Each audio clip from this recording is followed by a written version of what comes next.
welcome to this video. কোশ্চেনটা কি বলছে, a small block small m is placed on another block of mass capital 5 kg. This is mass of 5 kg, length 16 centimeter. A constant horizontal force 10 newton is applied on the block.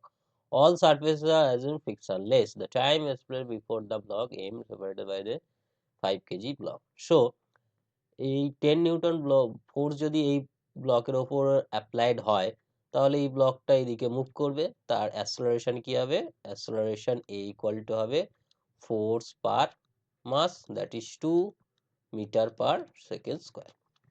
এ যদি এই অ্যাসেলারেশনে move করে, ultimately ওদিক থেকে দেখলে as if মনে হবে relative motion অনুযায়ী ও এই অ্যাসেলারেশন এদিকে মুভ করছে 2 metre per second square. Relative motion অনুযায়ী অ্যাসেলারেশনটা হবে এইটা। তাহলে এই বডির অ্যাসেলারেশন এইটা রইল 16 সেন্টিমিটার যেতে কতটা টাইম নেবে। তাহলে আমাদের এই যে ফর্মুলাটা ছিল s equals to u t plus half a t square, right?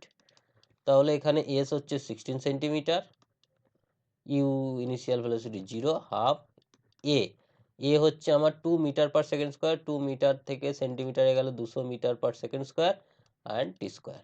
So 16 is equals to a to the 100 t square.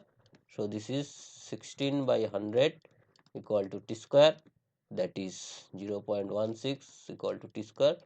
So t is 0.4 is the correct answer. So answer is option number 2 is the correct answer of this question. Thank you, and this is all about me. This is my contact details, and please like this session, share this video. Thank you again. We will meet you in the next video. Thank you.